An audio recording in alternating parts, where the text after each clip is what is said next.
All right, so as promised, I'm gonna go over my pickups from Japan. I was there like a month ago. There's a whole lot to go through, but I'm gonna go over stuff kind of by category, but not in any real particular order. So bear with me. Definitely gonna go over some video game stuff, so stay tuned for that. I believe I have 50 video games and then just tons of miscellaneous stuff. You can see the boxes, I just have all kinds of stuff. So I'm gonna start with, I don't know, food items. Of course, I bought more than just this. Some of this has already been eaten, but here's what's left. So this would be the sake flavored Kit Kats, which I had just seen a video about abroad in Japan. You should check out his videos. I'd mentioned him before, British guy living in Japan and doing the teach English in Japan kind of thing. So anyway, I watch his videos and I just saw that he had done a video about these sake Kit Kats shortly before I left. Really cool box, looks like it's in a bottle of sake.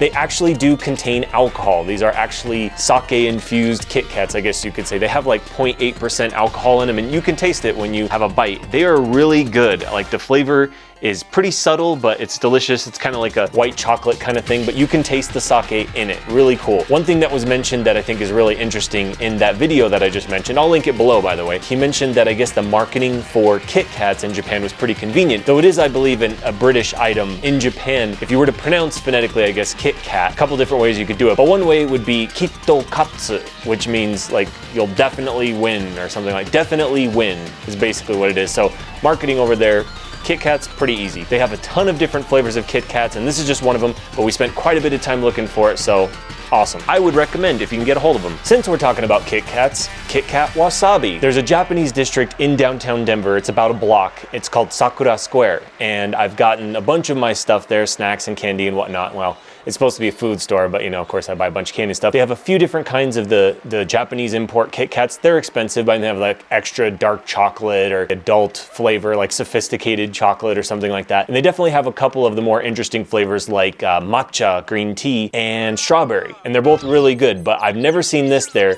I'm not sure if you can get this in the States, but you can get wasabi Kit Kat online. It's not like the overwhelming flavor of wasabi that you're probably used to.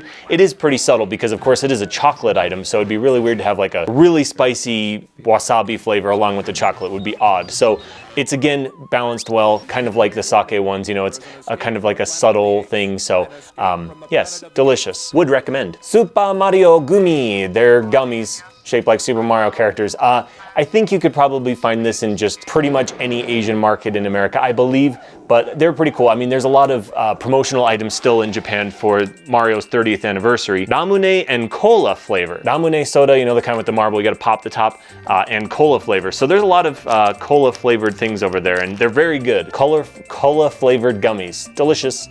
Actually, I haven't tried these yet. They're probably good. Would recommend, I don't know. Mario Brothers. Of course, since I'm showing it to you, there's the back, you know. I don't know. It's like strawberry rainbow chocolates or something. These are going to be a gift for Andrew's kids. He's not gonna watch it. Nobody's gonna watch this until they get their stuff. So it looks really cool. It says something about being cold chocolate. I don't know. I can read katakana, hiragana, and some kanji, probably like 200 or 300 kanji, but you need to know 2,000 to be proficient, and I'm definitely not. But anyway, it looked interesting. It looked like it'd be easy to share among 3 kids. There you go. Practical. More cola gummies. I was assured by one of the people that I traveled with that right now, Yokai Watch is more popular now than Pokemon. All the kids are playing the games on the train and whatnot, but there's your nutritional facts. Why am I showing you that? But anyway, Yokai Watch is all the rage in Japan apparently, so I got some of these gummies. I have had these. They've got an odd, I mean, they're definitely a cola gummy. They've got kind of like an odd flavor in there. It does say in the back something about eggs, milk, and shrimp, and crab. Maybe that they have those items like where they manufacture these. I'm not sure. It's allergy information, so it's pretty common allergy information that you see in Japan, but I'm just like, is that stuff in there that might account for the odd flavor? Probably not. I need to study up more. Here we have soft squid jerky. And for those of you that are fans of Game Center CX, I'm fairly certain this is one of, if not the snack choice of Arino on Game Center CX. So, you know, he's playing the game for a long time. He gets tired. He wants to eat something. This is a snack that he is often eaten on the show. Eated. There goes my English. Learning Japanese, losing English. But anyway, he has eaten them on the show and they just look pretty good. And it's just kind of like, I'm such a big fan of the show. Be like, cool, sometimes sit down, play a game all day. Like, man, I need some sustenance. Oh, I got the soft squid jerky. So I don't know. It's because I'm a fan of the show. Super nerdy, I know. But I didn't stop there because I also got these cooling gel pads for your head, which also, Arino on Game Center CX. We'll slap him on his head if he's just like, oh man, he's like, I need to like get refreshed so I can keep playing this game for another 10 hours or whatever. He plays the games for like over a day sometimes. So he slaps one of these on his head. It's just kind of like one of those infamous things that he does, like eating the squid jerky and this. So I thought it'd be cool, like I said, sometime to just put those two elements together and just have an all-day game-a-thon, because I really never do that. These two will be involved. I've never tried it. You're supposed to really put these on your head if you have a cold or a fever. So, I mean, since he does that all the time, it seems like it's probably safe. But anyway, it's intended for when you're sick. I know that wasn't food. We've moved on. Back on the food tip a bit, I guess we have chopsticks. I forgot the English word. I got the Japanese word, hashi. These were like $1. They have a lot of dollar stores in Japan, Daiso. Then I also got this hashioki, which is a put it on the... Put your chopsticks on this thing. Yes, man, I cannot even speak. So anyway, it was made to look like a piece of tuna, obviously, on rice.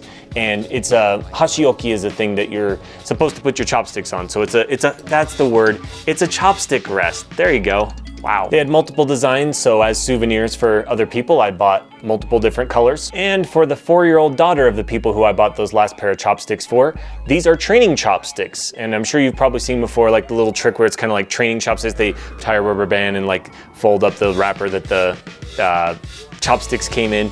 And so you can training wheels kind of. This is even on next level because you can put your finger in these hoops here. And I'm interested to see how it works. But little kids can learn how to use chopsticks with this. Finger around and in or something, I'm not quite sure. But anyway, it looked interesting, and hey, what a nice gift for a kid. Kids care about that. For that same kid, I got this, obviously it looks like Hungry Hippos, little hippo guy, and there's fish in like a net thing, and you can flip them out of the water into his mouth in the tub. So tub fun time with the hippo. Hungry Hippos. You've seen him a bunch in ninja games, a ninja flying on a kite. Always just there to destroy you in video games. Actually, this isn't for me, this is another souvenir, kind of cool, for someone else. For the ladies, we made an accidental stop on a train in some really rural city. While we were there, we were like, hey, we got time to kill for the next train. We went into a small store and bought some purses for them, just like kind of, I guess they're called clutches. I don't know. Girl things, I don't know. Now that I think of it, I'm pretty sure that my cousins who are female told me that that's too small for a clutch, something, I don't know. Try and figure this one out. It is a crotch-grabbing panda. I think his name is Papangapanda or something like that. They do this little dance, little Japanese dance. They yell out foul words like he touches his peeps. He says something chin, and then that's the word for peeps in Japanese. And he grabs his peeps. That's his peeps. He's just grabbing his crotch. I just fell in love with it as soon as I saw the video. I was laughing, and me and the other guy that were on the trip, of course, we were laughing about that. I mean, they fart, they grab their crotch, they grab their chest, they grab their butt. I don't know. It's base humor, which is right up my alley. I have no idea what's up with this, but there's a bunch of videos, which I'll link in this description below, so you can check them out too if you have like toddler humor like me. Packaging is so unique and interesting in Japan. Even when you buy something, it's like a unique limited time thing. They often have add-ons. They just throw other stuff in sometimes. This is a beer that we don't really have out here that I'm aware of anyway. I've heard of it before. Ibisu. That is not a typical character that you find in Japanese. I guess it's an old-timey character, the YE. You got that guy with the fish. It's a different beer. I mean, typical ones you see out in America, like Kirin, Sapporo, Asahi, those kinds of beer. This one you don't really see, so I was excited to see it. When I bought my 6-pack, it came with this little carry your beer in it case. Look at that. It's pretty awesome. Free. I'm sure it's included in the cost of it, but whatever. A little information about the promotional item. I save all this stuff because I'm out of my mind. It'd be good study stuff at some point, I suppose. A lot of this will be covered in the vlog, but we did go to a brewery called Ishikawa Brewery, and I saved the labels because I'm crazy. I'm out of my mind. There's the other one. I figure at some point it'd be cool to kind of like do a collage, make something out of it, because I just have a bunch of essentially trash floating around my house. I'm like a weird hoarder. The video games, obviously I hoard those, but I hoard other stuff, Japanese stuff. Oh, I'm just gonna keep this wrapper. My mom's like, what are you doing? At some point I believe this was, oh yes, it says right on the back. I bought a case of Sapporo. Obviously we drink a lot of beer. I got a free coaster along with it, which seems like whatever, but how often do you see that kind of stuff in the US or maybe other parts of the world? Let me know. But I don't see that kind of stuff too often, just kind of like thrown in. Like, hey, it's the same cost, but here's an extra thing. Pretty awesome. And it's you know, sturdy. And this is the coaster thing it came in. I kept it. I don't know, there's a bunch of material in there about it. That might not mean a lot to a lot of people, but I'll buy it just because I see, oh, it comes with this free thing, and I'll buy it. So it's good marketing. Which marketing in Japan, I'll probably just talk about it in my full-on vlog coming up, but it's just so ingenious. Like, I would buy things that I just don't need. I'd buy an item like made for a girl because I just would want it after seeing the awesome marketing. Speaking of which, if you've heard of Kyary Pamyu she had a famous video in 2012, pretty popular on the internet. It's called PONPONPON, and I will link it below. You have to see it. It's freaking crazy awesome. There's a store that I guess that she's affiliated with called 6% Doki Doki, and it is located in Harajuku, where, you know, fashion rules and all that. Even though I'm not a girl, I just kind of wanted to check it out because I really like her stuff. So I just thought it'd be cool to see what was there. And this was probably the only like really weird thing I did in Japan. Really weird thing. I bought a pin, 6% Doki Doki. It's a heart-shaped thing, and I just thought it looked cool. I don't know, it's made for girls. I will say, and I'll talk about it in my vlog, it was a cool store for girls. Speaking of girls, you may have heard of Robot Restaurant. It's not what it sounds like. It's not some weird thing. I mean, it is weird. It's just not creepy. It is freaking amazing. I'll talk about it in my vlog. I'm not gonna talk about it anymore, but this was something that they added. I just thought it was cool. Dancing, kicking up the excitement, wildly swinging around. I love stuff like that. Again, the marketing is brilliant, even if it's not trying to be. Also from Robot Restaurant, they gave us this awesome fan. What? Friggin' awesome. I'm a fan, am I right? Weird. So really corny stuff that foreigners might buy in Japan, I bought it. It's a salmon roe sushi roll magnet. So I'm gonna just put that on my refrigerator and remember when I went to Japan. It's very cool. I just think it's awesome. Yay. And since I was in Japan for springtime, I got this, I guess it's dango? These are rice balls for spring. The green represents the grass, the white represents the snow, and the pink represents the cherry blossoms above the snow. So pretty cool. I've always seen these, but I didn't really know that till Japanese class, but it's a magnet, yay. You could put them together. The powers combine, Japan. Totally miscellaneous item, but this is just a thing of Kleenex that was handed out at random when we were walking the streets. It's got an advertisement on it, but it's also a practical use in the worst country I've ever been to have hay fever. Hay fever in Japan is no joke. I'm not sure why, but they've planted all these trees, you know, post-war that they didn't realize at the time were going to cause severe allergies for a lot of people in Japan. And the city, it's a concrete jungle, so the pollen has nowhere to go except just blow around the city. So people get pretty bad hay fever. I luckily did not. I took a lot of precautions this time because I knew what happened to me last time. The worst hay fever I've ever had. It like put me down. It was bad. Although it is rude to blow your nose in public. Pro tip. This is getting a little bit into my vlog, I suppose, but at one point I went to Okinawa and there's a famous Churaumi aquarium and they gave you like a little brochure, which is cool, but something that's really cool about it that you really only see in Japan as far as I know, a lot of places you go, like even truck stops and stuff, my cousin is addicted to these. You can just get stamps to prove that you were there. Collect them all. Pretty awesome. My ticket, I think this was, came with this little guy. He's a whale shark. What? It's awesome. Little Japanese whale shark. So cool. Other stuff I really just bought for myself. This is a brush so I can practice my kanji, and it's bad. My handwriting is bad. My drawing's bad. My kanji is also bad, although it's legible, I suppose. And then I've got ink for it. Ta-da. So I mentioned the Daiso dollar stores, and you can get little kitschy, is that the word? Kitschy stuff like this. A daruma, a dancing daruma. That's kind of cool. Little characters, I guess, like, you know, mythology, you paint an eye and they give you good luck or something. I don't know. But anyway, it's supposed to be like solar powered. I don't know if this one works, but hey, it was $1. What are you gonna do?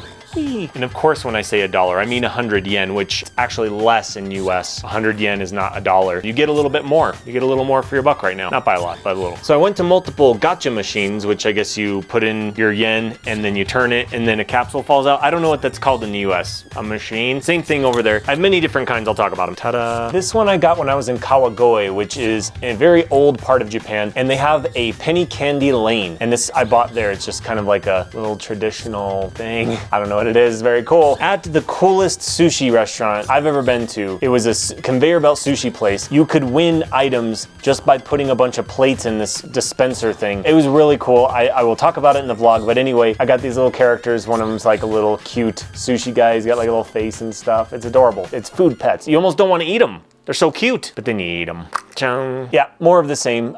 Just very cool. Look at those cute little guys, adorable. They puff out, but they're little stickers. Very cool. Super cute, like everything in Japan. And I had mentioned before, Papangapanda or whatever, this guy. Where they were marketing the video or whatever, they also had a nearby gacha machine, and I thought I'd take my luck, or try my luck, And this is what I came out with, the very one I wanted. He's the crotch-grabbing panda. Oh yeah, Papangapanda. Yep, that's dancing. That's dancing.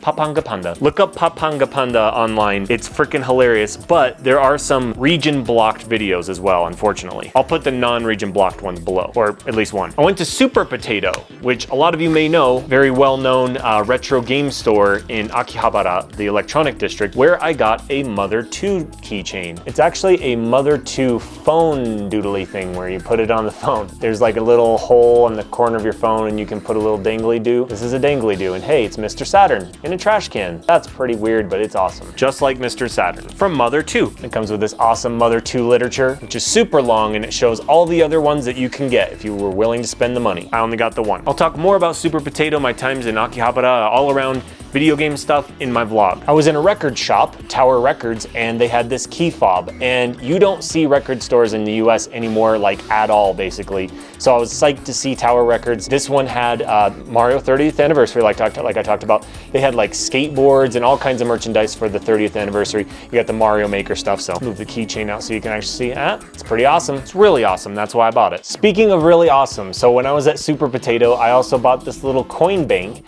and it's exactly what you think it is.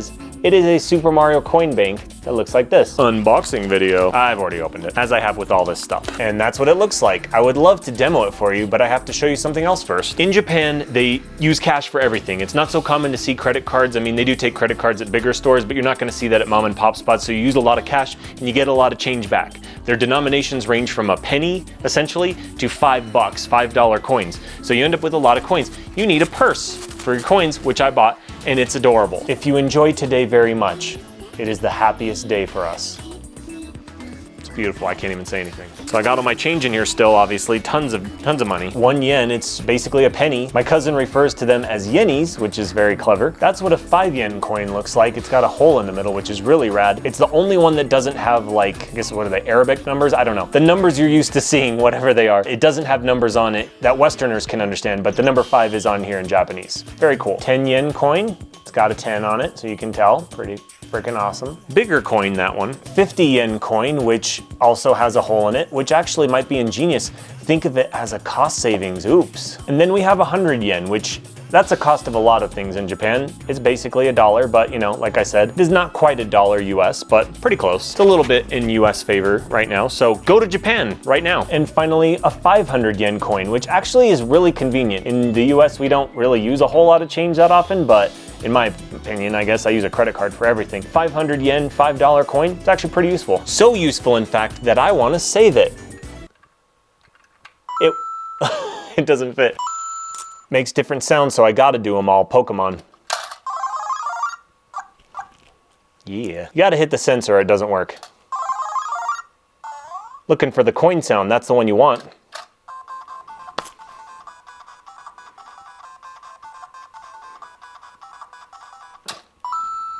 There you go. Very cool. While I'm showing off money, this is what I have yet to cash back in, but I'll probably just save it for my next trip back to Japan. So 1,000 yen note, basically 10 bucks. So it's, yeah, go to Japan, go right now.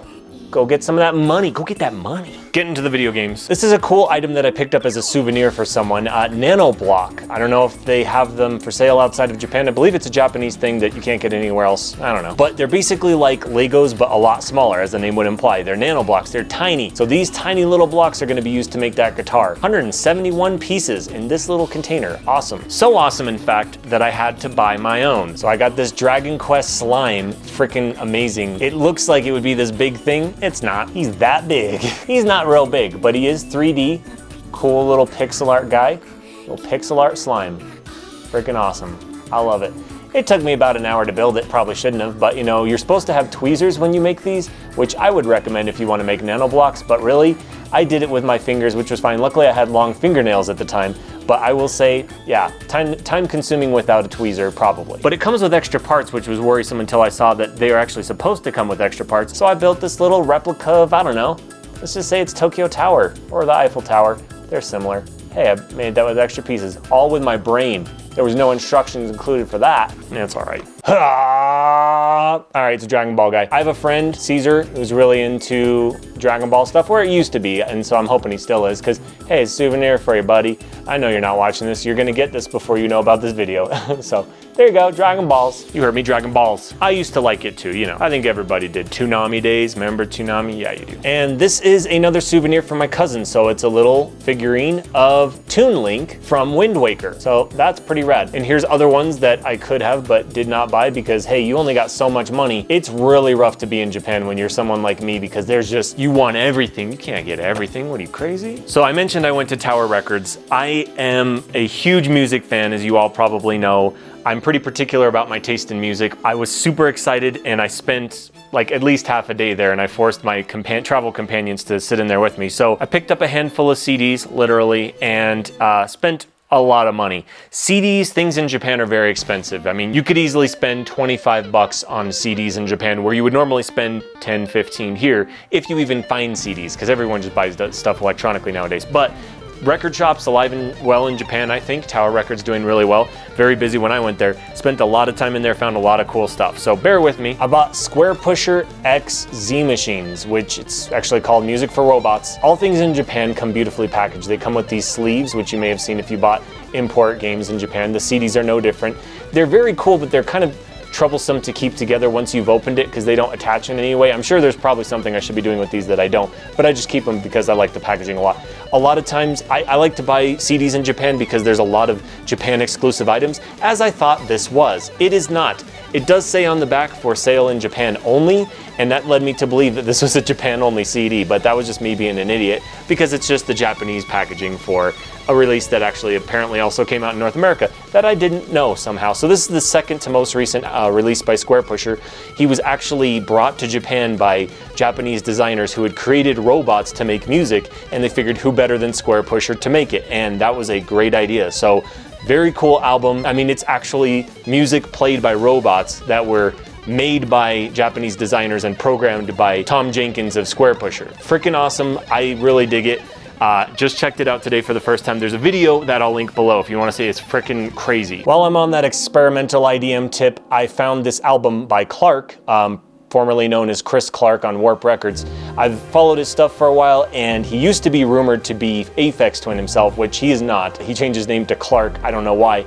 But the reason I picked this up, you can probably see here that this was one of the more expensive CDs I bought. This one's 23, 24 bucks-ish. It is a numbered limited edition CD, which I don't know where else you'd get them, but they had stacks and stacks of them at Tower Records.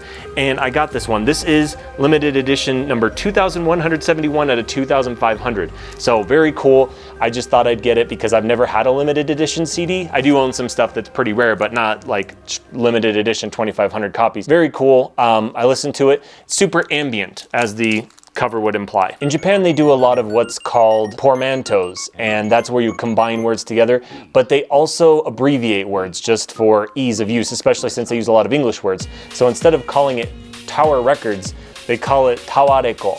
So Tawareko choice. So these are going to be, these were discounted items, and I love this musician. We call him Towa Tei over here, but his name is Tei Towa in Japan. I remember having a conversation with my friend Aki in Japan, and her friend, they had no idea who I was talking about. I'm like, Towa Tei. And they're like, huh? Like, yeah, he's like famous, you know, electronic musician. You haven't heard of Towa Tei? They're like, no. And all of a sudden, oh, Tei Towa. I'm like, it's the same thing, but you know, last name first in Japan, so I dunced it. Anyway, this is his record Lucky, and I got it for a discount, and it was awesome. It is awesome. Sleeve on the back, talking about other records that he made. Here's another Towa Tei record, or Tei Towa record, I should say, 94 to 2014. Obviously, music that he made between there.